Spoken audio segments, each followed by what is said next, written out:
looking at the basic psychology, or are you afraid that they may nail you to the cross for things you say now? I'm not afraid whatsoever. Then engage in thought crime right now. Tell us what James Ewell really thinks about Tony Blair. What he really thinks. Go ahead. All right. Well, I've said this before, and this may have something to do with my present situation. I mean, Tony Blair was the biggest liability that this country has ever suffered. And I said this before on radio. I've said it in newspapers. I've said it on television. Let me tell you, when Tony Blair came to power because people were bored with the old Tories, and people do get bored unless the politicians connect with them, and when they forget to connect, then people get bored and they go somewhere else.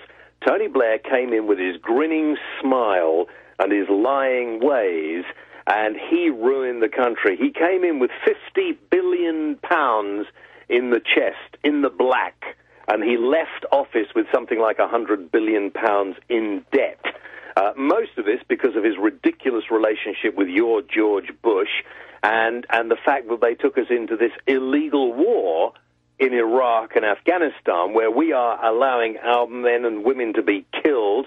We are allowing people to spend billions of dollars and billions of pounds, which we can't afford, my friend. We cannot afford it. And this is where it has to stop.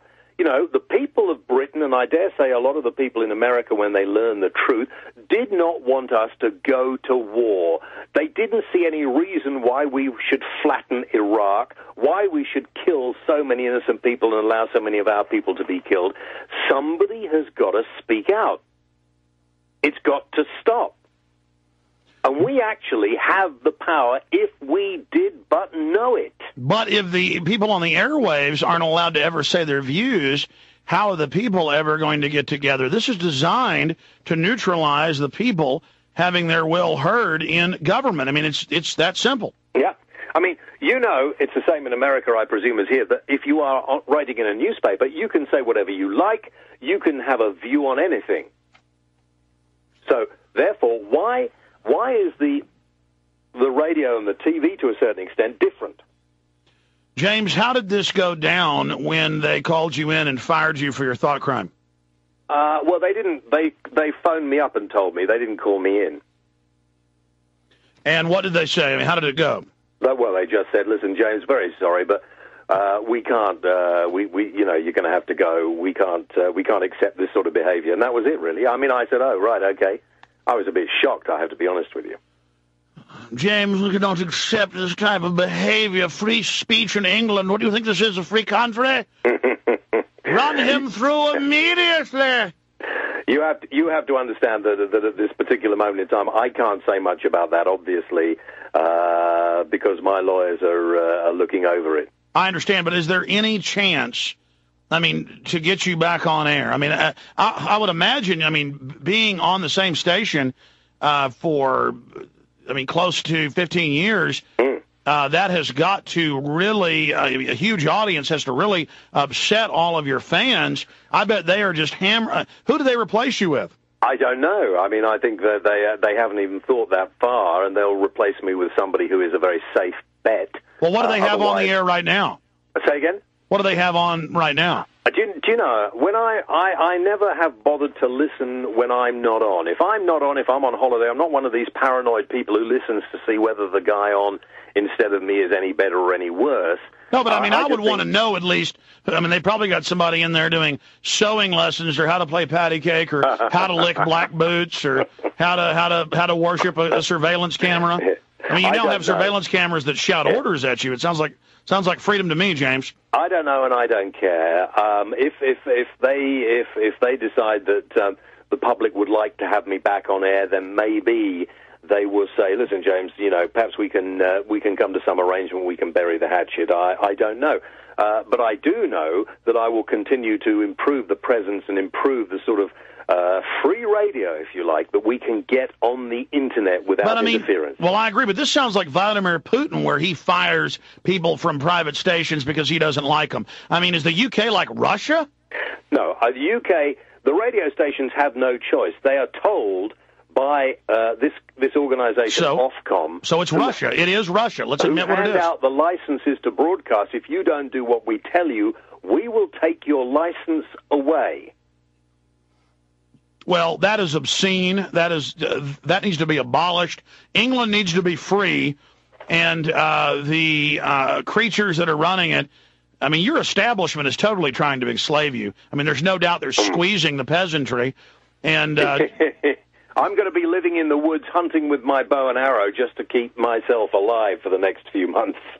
Well, how are you doing money-wise? I hope you get some big sponsors. Looks like you've already got some for James Well Radio. We will. I mean, at the moment it's a bit touch and go, but I hope in the next few weeks that we will be able to sign some people up and help. Hopefully we'll get some people to support a new free form of broadcasting here in the UK. Maybe we can open a branch of Prison Planet UK or something. Yes, maybe we can get the mayor of London to give you a job as city broadcaster. We'll be right back with James Whale.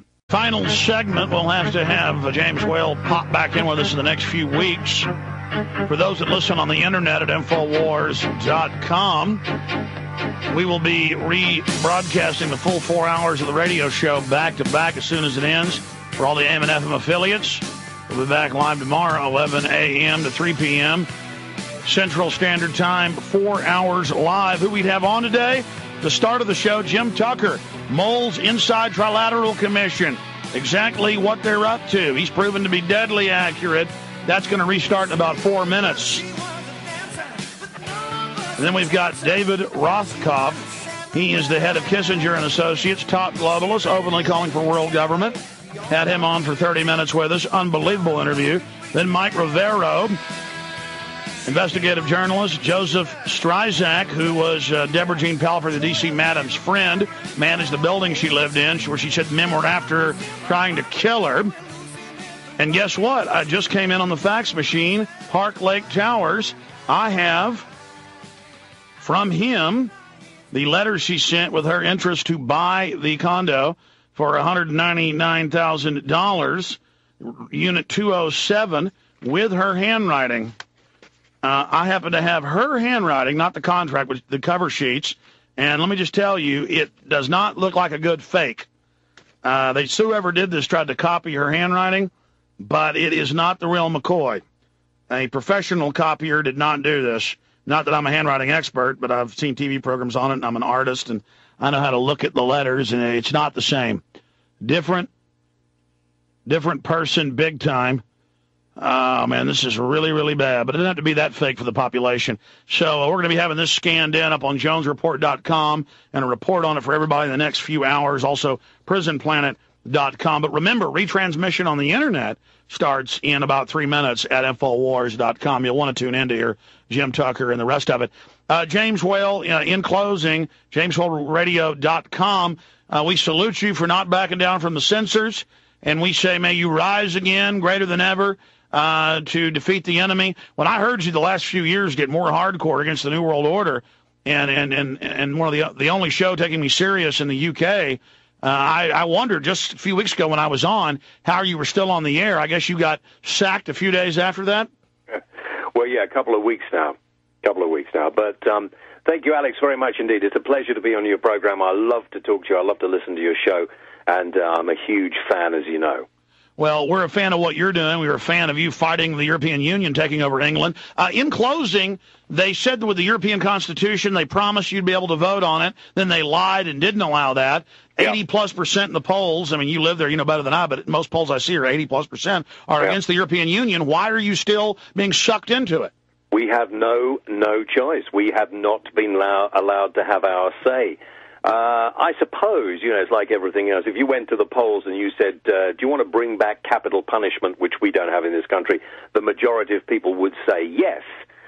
If you were to say, do you want to be a member of the European Union, the majority of people would say no.